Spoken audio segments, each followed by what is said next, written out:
Il est trop tard, Balthazar. Ici, on ne fait que des revisions. On approfondit ce qui a été étudié. Ce qui n'a pas été étudié, n'a pas été étudié. Il va l'envoyer sur terre en l'empêchant de pécher. La famille pleure qu'ils ont un enfant qui est né muet et aveugle. Tout le monde pleure, mais ils ne comprennent pas qu'ils ont reçu la neshama d'un tzaddik. J'étais sur sa tombe demander pardon. Hein. Je fais perdre 2 secondes de sa vie. 2 secondes de sa vie.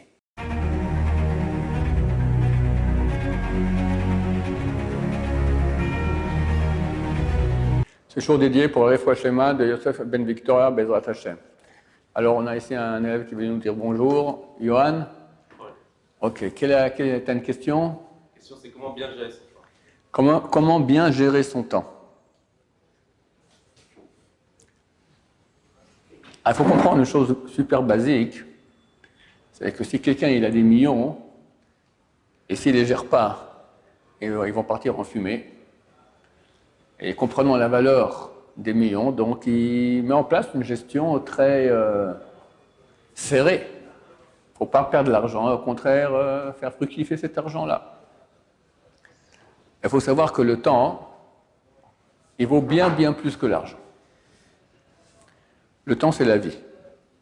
Combien ça vaut la vie? Il y avait dans ma jeunesse un dicton, des gens, ils allaient tuer le temps. Faire passer comme ça. Tu ne tues pas le temps, tu tues toi-même. Il n'y a rien qui vaut plus que la vie.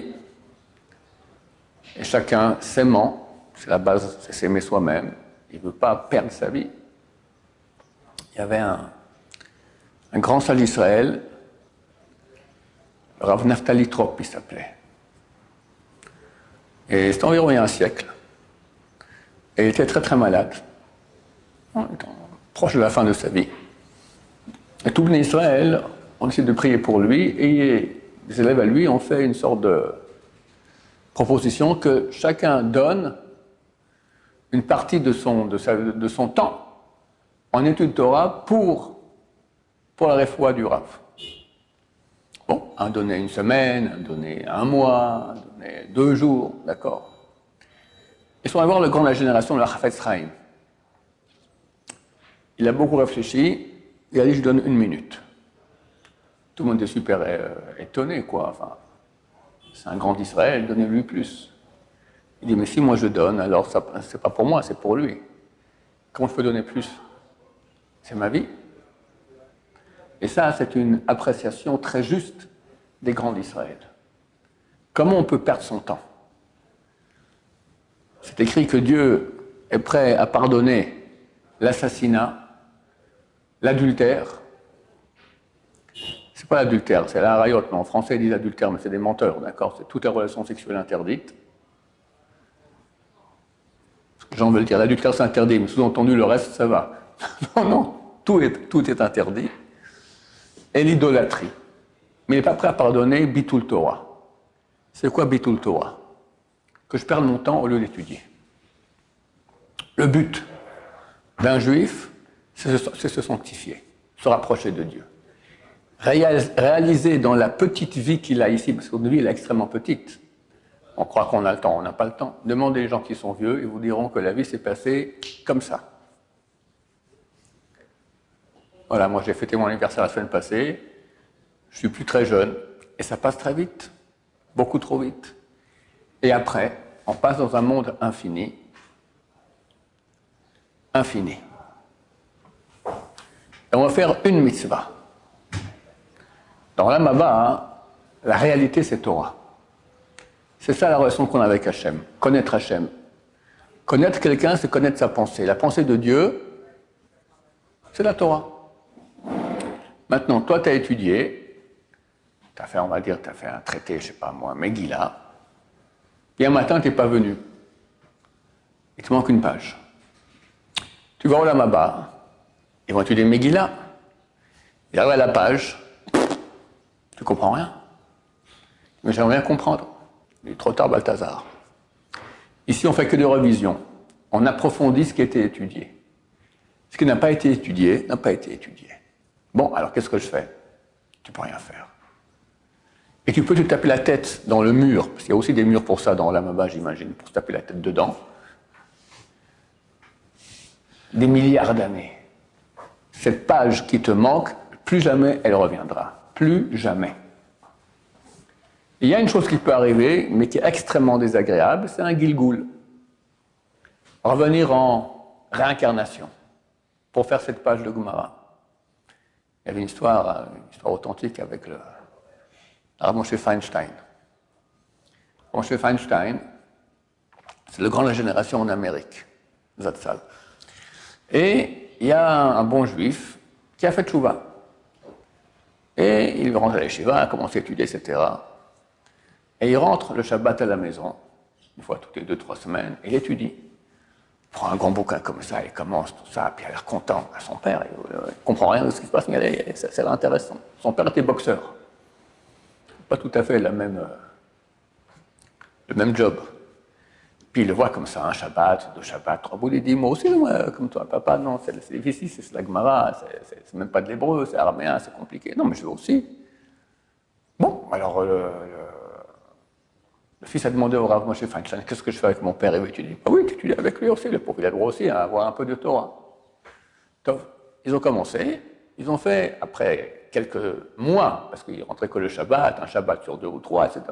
Un peu, 1 heure, après déjà, le boxeur ne pouvait plus se concentrer. Après quelques mois, ils ont fini une page du traité. Le père a dit, bon, on fait une fête, Siyum Masachet. Quand on finit un traité entier, on fait un Siyum, on fait une fête, on a fini. Alors, on fait ça quand on finit tout le traité, là, on a fini une page. Non, une page, c'est extraordinaire, on fait une fête. Va demander ton Rav. Tellement le Rav Moshe Feinstein a dit, oui, bien sûr, faites une fête, et je viens à la fête. Et ils ont fait une fête pour la page de Gemara qui a été faite. Le lendemain, le papa boxeur est décédé, il est mort. Rav Moshe Feinstein est venu à l'enterrement. Il a dit, regardez, des fois quelqu'un revient sur terre rien que pour une page de Gemara qui lui manquait. Ça se peut que c'était un Gilgoul, il est déjà venu sur terre, et il avait étudié, il manquait cette page. C'est la première page du traité. D'habitude, on commence chaque nouveau temps, époque, il y a des saisons à la Yeshiva, par exemple, maintenant on commence aujourd'hui, d'accord, alors on commence un nouveau traité. Maintenant, il y en a qui arrivent 2-3 jours plus tard. Hein, ils rallongent un peu les vacances, pour rien. Ils ont raté la première page. Aïe, aïe, aïe, aïe, aïe, aïe, aïe, aïe, aïe. Il faut revenir des fois. C'est terrible. Pourquoi c'est terrible? Parce que quand tu reviens, c'est la roulette russe. Quelqu'un qui a fait attention toute sa vie de faire des mitzvot, pas faire de péché. Et les dangers de faire des péchés ici, je parle un peu d'autre chose à côté, on reviendra sur le sujet, hein, mais en passant. Et quelqu'un qui a l'occasion de faire il y a tellement d'occasions de faire des péchés. Mentir, pas le son prochain, regarder des filles dans la rue, pas prier comme il faut le matin, etc., se lever en retard. C'est dur de passer une journée bien comme il faut, parfaite. Et quelqu'un s'est battu. Il a réussi. Maintenant, il doit revenir sur terre pour réparer quelque chose. Une page de Gemara qui lui manque, ou un péché qu'il a fait. Alors quand il revient, c'est de nouveau la roulette russe. Les choses pour lesquelles il a tenu bon toute sa vie, il peut retomber. Et gâcher ce qu'il a fait auparavant. Donc c'est extrêmement grave. Il faut tout faire pour parvenir en Gilgoul. C'est la pire des choses. On dit c'est comme un habit qui est sale. Quelqu'un va, voilà Maba, il a un habit, nos habits, c'est notre âme, d'accord? Elle a des péchés, elle est sale. Alors, qu'est-ce qu'on fait? On l'envoie à la lessive, c'est l'enfer, d'accord? Là-bas, ça nettoie. Mais quand un habit est déchiré, on n'envoie pas à la lessive. On va chez le tailleur, à l'usine, et on refait l'habit. Ça, c'est revenir sur terre, d'accord? Des fois, il faut revenir sur terre pour certains péchés, revenir sur terre, ou pas pour des péchés, pour des manques de mitzvot qu'on a. Les kabbalistes disent, tant qu'on n'a pas fait toutes les mitzvot, il faut revenir sur terre pour les faire. Alors, ce qu'on peut faire, parce que c'est très dur d'avoir toutes les mitzvot, c'est qu'on peut étudier. Si on étudie le sujet de la mitzvah, c'est comme si on l'a faite. Il faut revenir sans cesse. Et quand on revient, comme j'ai dit, c'est la roulette russe. On peut de nouveau retomber dans les choses qu'on tenait bien. Donc il faut tout faire pour ne pas venir en Gilgoul, pour ne pas revenir incarné. Je suis bien placé pour vous le dire, parce que je suis incarné comme vous, d'accord? Mais si c'est possible de ne pas revenir, c'est la meilleure des choses. Peut-être que Dieu nous a envoyé à cette génération pour qu'on voie Mashiach. Ça se peut que dans d'autres générations, on a tellement prié pour que Mashiach vienne, Dieu a dit, allez, tu vas participer à la venue du Mashiach. J'espère que c'est ça pour moi du moins, d'accord? Il y a des fois, quand quelqu'un était vraiment un tzaddik, qui était très bien, Et il lui manque un petit quelque chose. Il lui dit, ok mon cher ami, il faut revenir sur terre. Et lui, il supplie Dieu, non, je ne vais pas revenir sur terre. Refaire encore toute une vie entière, faire attention. On va dire quelqu'un, toute sa vie, il a fait attention de ne pas parler à Shonara, jamais mentir. Il avait une bouche parfaite. Ou quelqu'un a fait attention à ses yeux.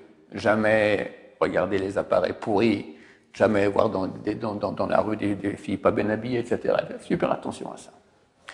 Maintenant, il doit revenir pour il lui manque une page de Gemara, le pauvre. Et ça, on ne peut pas faire dans la Mappa. Il n'y a rien qu'on peut faire. Il y a une chose que j'explique aussi après. Ok, alors Dieu lui dit, bon, mon cher ami, il faut revenir sur terre. Il dit, mais je ne peux pas revenir. J'ai peur de nouveau de pécher. Alors qu'est-ce qu'il fait Dieu? Il va l'envoyer sur terre en l'empêchant de pécher. Dans les choses dans lesquelles il a été super propre, la bouche, les yeux, on va dire quelque chose par exemple. Alors Dieu l'envoie muet et aveugle. Même s'il veut pécher, il ne peut pas. La famille pleure qu'ils ont un enfant qui est né muet et aveugle. Tout le monde pleure, mais ils ne comprennent pas qu'ils ont reçu la neshama d'un tzaddik qui est là maintenant pour réparer un petit quelque chose. Et puis ces gens-là aussi, ils ne restent pas longtemps sur terre. Pas longtemps sur terre. Ils font ce qu'ils ont réparé, ils repartent, qu'ils sont restés dans ce monde pourri. D'accord? Très souvent, les gens qui meurent jeunes, ce sont des gens qui ont des âmes de très grands tzaddikim, ils sont venus réparer un petit truc, ils ont fini, ils partent. Qu'est-ce qui est resté ici? C'est dangereux ici. Il y a encore un cas, on appelle ça capital garanti. Des fois, tu peux investir à la banque, c'est capital garanti. Tu peux que gagner, tu peux pas perdre. Qu'est-ce que c'est? On appelle ça Ibur Neshama. Ibur Neshama, ça veut dire l'âme tombe enceinte. Ça veut dire, toi, tu t'apprêtes à faire, voilà, le type là, dans Ramaba, il s'appelle Moshe, il a fait tout très bien, il lui manque une page de Gemara, Megillah. Et toi, maintenant, tu t'appelles Yaakov, et tu vas étudier maintenant Megillah, première page. Moshe, revenir sur terre pour une page de Megillah, il ne veut pas. Alors Dieu peut lui faire un grand chesed, une grande bonté, il lui dit, écoute, tu vas rentrer maintenant dans l'âme de Yaakov qui est sur terre. Et tu vas l'aider à étudier le traité Megillah, la première page. Et Moshe, l'âme de Moshe rentre en moi, Moshe Yaakov on va dire, que je me sens la pêche comme ça, tu dis, plus que d'habitude. Et comme ça, quelques jours, j'ai eu la première page de Megillah. Et lui, vu qu'il m'a aidé à étudier, donc il repart avec la page qui lui manquait. Moi, je lui ai aidé par une âme d'un tzaddik qui m'aide à étudier. Et l'avantage qu'il a, lui, c'est que si je fais un péché, je lève la tête pour regarder, dans la rue, il y a une fille qui passe en mini-jupe, elle est mignonne, d'accord? À ce moment-là, son âme me quitte, il ne peut pas pécher. Ça, c'est capital garanti. Il vient ici sur terre, mais pas réellement, il vient juste dans l'âme de quelqu'un, participer à une mitzvah qui lui manque, il devient bénéficiaire de cette mitzvah, mais avec une garantie qu'il ne peut pas faire de péché. Ça, c'est le meilleur truc qu'il peut avoir. Comme ça, on ne revient pas sur terre totalement, on peut gagner les mitzvot qui nous manquent. Donc, j'ai commencé à dire que Dieu est prêt à pardonner les pires péchés, mais pas Bitul Torah. Pourquoi? C'est très simple. Bitul Torah, c'est donc que je puisse étudier, je n'étudie pas, je perds mon temps. Parce que les péchés, quand on fait un péché, qu'est-ce qu'on fait? On crée une réalité de mal. Des fois très très forte, très puissante. Toute la force de nos ennemis qui peuvent nous faire du mal provient de ça. Si Béné Israël ne faisait pas de péché, aucun ennemi pourrait faire quoi que ce soit contre nous, même pas parler, rien. Toutes les forces, tout le mal reçoit son énergie des juifs qui font des péchés. Mais le mal, c'est une chose qui est limitée. Il n'y a rien qui est illimité, qui est infini, si ce n'est Dieu lui-même. Donc, quelqu'un qui fait du mal, il crée une réalité de mal. Mais ce mal, il est limité. C'est marqué qu'à la fin des temps, très prochainement, Dieu va égorger le Yetzer Hara, il va égorger le penchant du mal. Il n'y aura plus de mal. Le mal ne peut pas être infini. La seule réalité qui est infinie, c'est Dieu. Il n'y a pas d'autre Dieu, il y a un Dieu. Donc le mal, forcément, il est fini. Donc quelqu'un qui va faire du mal, il va faire l'adultère, il va faire Vodazara, il va faire l'assassinat, tout ce que tu veux comme pire chose, d'accord? Alors il fait beaucoup de mal. Mais ce mal est limité. Il va aller au Lamaba, il va réparer cela. Il y a toutes sortes de purgatoires pour réparer, d'accord? Le Gilgoul, l'enfer, machin, il y a toutes sortes de choses. Au bout d'un moment, terminé. Qu'est-ce qui se passe? Il passe au Olam Haba, qui est Dieu. Olam Haba, c'est Dieu, d'accord? On s'unit avec Dieu. Et là, c'est infini.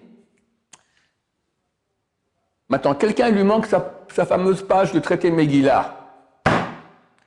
Ça, c'est pas dans le mal. C'est un manque de bien. Alors, dans l'infini, il te manque cela.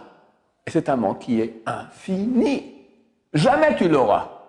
Donc, Dieu dit, moi, je suis prêt à pardonner les pires choses que tu feras parce qu'on peut réparer, mais en bien, ce que je t'ai donné la vie pour réaliser des réalités divines en toi qui te permettront de t'unir avec moi. Ça, comment je peux te le donner? Je ne peux pas te le donner. Il n'y a pas de gratuit chez Hachem. Ça n'existe pas gratuit.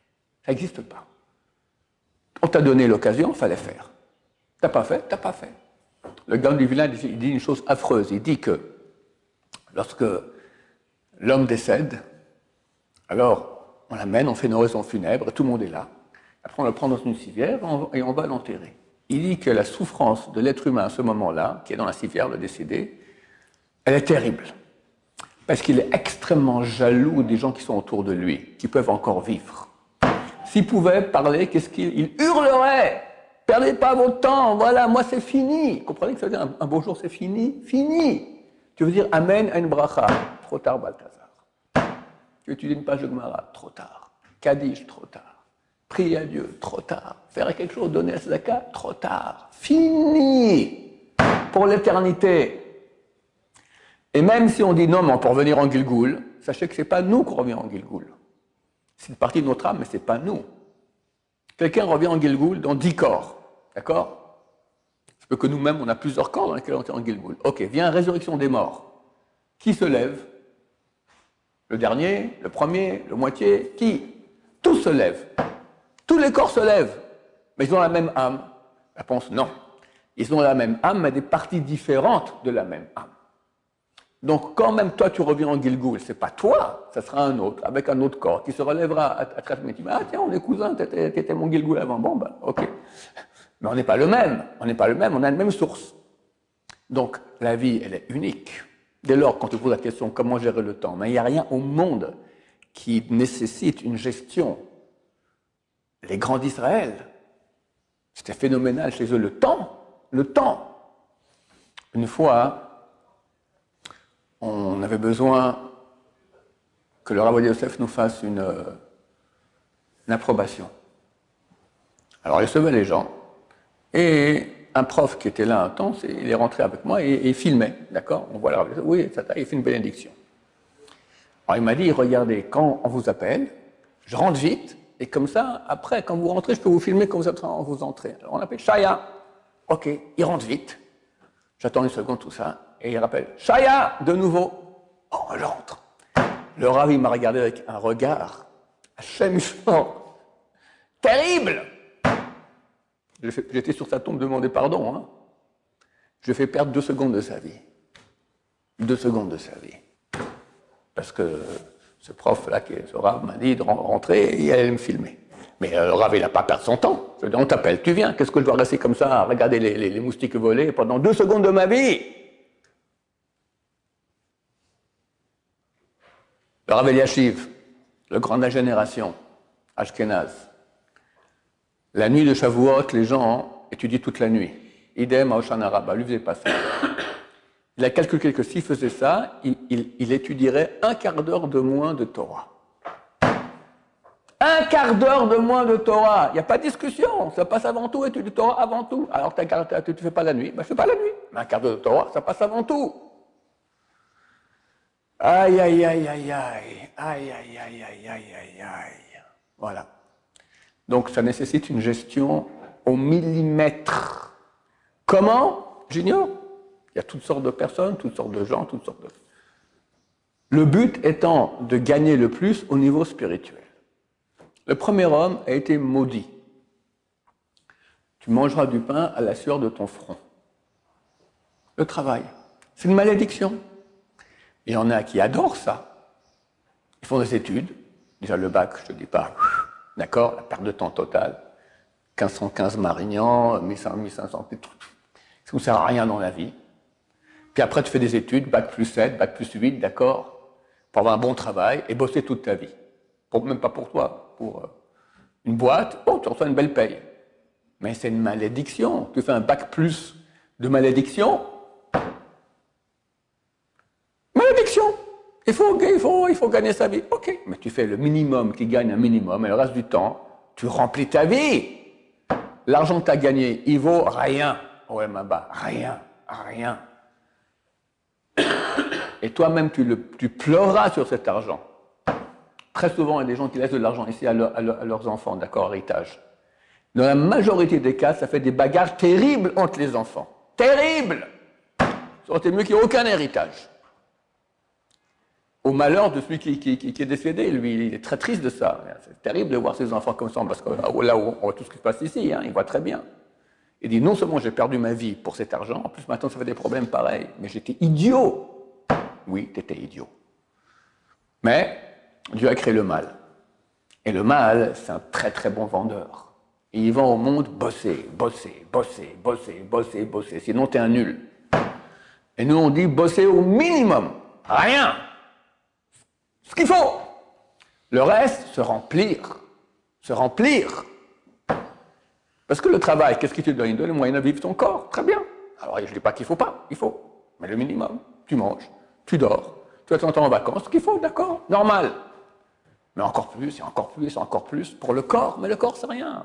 C'est une voiture. Il faut une voiture pour se déplacer. Mais ce n'est pas toi la voiture. Il y a la voiture, il y a toi. Un beau jour, on quitte la voiture et il y a moi. Et qu'est-ce que j'ai fait de ce moi? Rien du tout. Je pensais qu'à nettoyer ma voiture toute la vie. Moi, je n'ai pas avancé. Il n'y a rien de pire. Rien de pire. Voilà. Donc, ça demande une gestion de temps extraordinaire. Il faut savoir que très bientôt, tout est fini. Nous pensons et nous maintenons que c'est très bientôt, tout est fini. Et là, on n'aura plus de mérite. On va faire des choses. Quand ma chère viendra, ça va être extraordinaire. Mais du mérite, il n'y aura plus de mérite. C'est maintenant. Il ne reste pas longtemps. Il faut foncer, foncer, foncer. Essayer de gagner le maximum qu'on peut encore.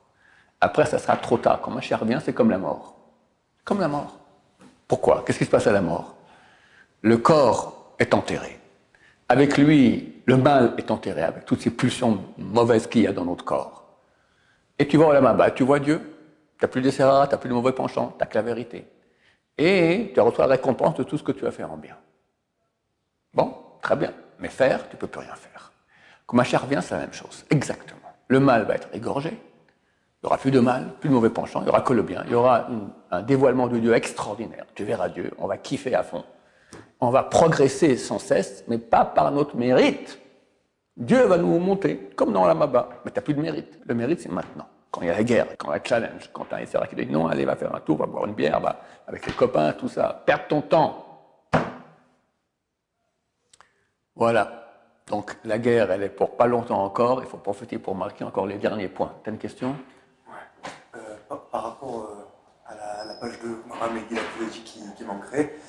Par exemple, dans l'étude, des fois, je me demande la question, est-ce qu'il vaut mieux privilégier le Liyun ou la Bekiout? Parce que des fois, quand je fais la Bekiout, j'ai l'impression, des fois, on passe des pages, mais on croit qu'on a compris, mais en fait, on n'a pas compris.